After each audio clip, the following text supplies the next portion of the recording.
Hello, praise the Lord. இந்த நாளுக்கான வேத வசனம் நீதிமொழிகள் 16:1. மனதின் யோசனைகள் மனுஷனுடையது, நாவின் பிரதி உத்தரம் கர்த்தரால் வரும் என்று இந்த வார்த்தையிலே வாசிக்கிறோம். இன்றைக்கு மனிதர்களாகிய நாம் நம்முடைய மனதிலே ஒவ்வொரு நாளும் ஏராளமான சிந்தனைகளை நாம் நம்முடைய மனதிலே என்ன செய்கிறோம்?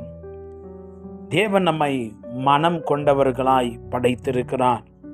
God has created us with minds.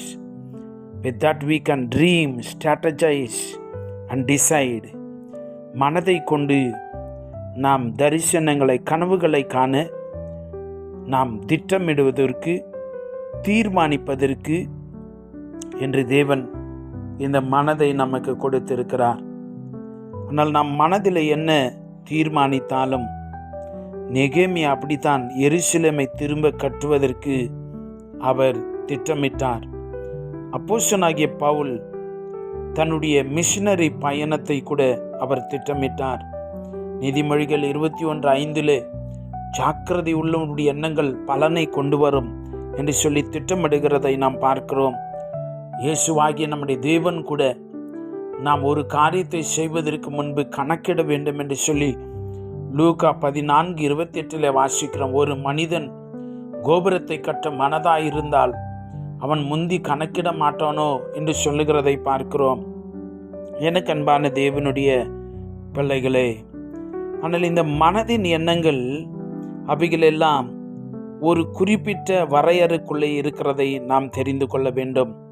Many plans are in a man's heart, but the purpose of the Lord will prevail. ஒன்றை ஞாபகம் வைத்துக் கொள்ளுங்கள் தேவ பிள்ளைகளே, நீங்கள் பல காரியங்களை குறித்து தீர்மானிக்கலாம், யோசிக்கலாம், எண்ணலாம். ஆனால் ஒன்று மட்டும்தான், தேவனுடைய சித்தம், நாவின் பிரதியுத்தரம், the command, the degree, the approval comes from the Lord alone. பல காரியங்கள் மனதுக்குள்ளே வந்து போகலாம்.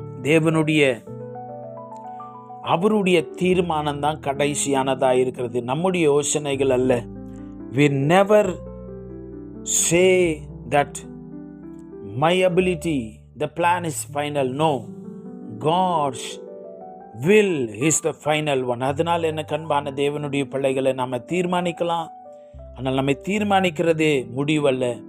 அவைகளை தேவனுடைய கரத்தில் அர்ப்பணிங்க. நீங்களும் கூட உங்களுடைய வாழ்வு, உங்களுடைய குடும்பம், உங்களுடைய பிள்ளைகள், உங்களுடைய எதிர்காலம், வீடு, தொழில், படிப்பு, வேலை என்று சொல்லி, திருமணங்கள் என்று பல காரியங்களை நீங்கள் திட்டமிடலாம். கவலைப்படாதிருங்கள். ஏசப்பாவுடைய கரத்தில் ஒப்படைங்க. அவர் நேர்த்தியாய் செய்வார், நன்மையானதை செய்வார், பெரிதாய் செய்வார், மகிமையாய் தேவன் நடத்துவார். ஆமென். நாம் ஜெபிக்கலாம். பரலோகத்தின் பிதாவே, இன்றைக்கு எங்களுடைய மனதிலே பல காரியங்கள், எண்ணங்கள் தோன்றினாலும், ஆனால் அதை முடிவாய், நன்மையாய், அதிசயமாய், ஆச்சரியமாய் முடித்து வைக்கிறவர் உம்முடைய தீர்மானமாய் இருக்கிறது, உம்முடைய திட்டமாய் இருக்கிறதுக்காக ஸ்தோத்திரம். இன்றைக்கு நாங்கள் உம்மிடத்தில் தாழ்மையோடு அவைகளை கற்றுக்கொள்ள கிருபை செய்வீராக. நாங்கள் எங்களுடைய மனதின் எண்ணமே தீர்மானது என்று சொல்லி நாங்கள் எண்ணாமல், பரிசுத்த தேவன் எங்களுக்கு தயவு செய்வார், அவருடைய சித்தத்துக்கு எங்களை ஒப்பு கொடுக்கிறோம் என்று சொல்லி தேவனுடைய கரங்களிலே ஒப்பு கொடுக்கப்பட்ட ஒரு வாழ்க்கை, இயேசு ராஜாவினுடைய கரங்களிலே அடங்கி இருக்கிற ஒரு வாழ்க்கையை ஆண்டவரே நாங்கள் வாழ எங்களுக்கு கிருபை செய்வீராக.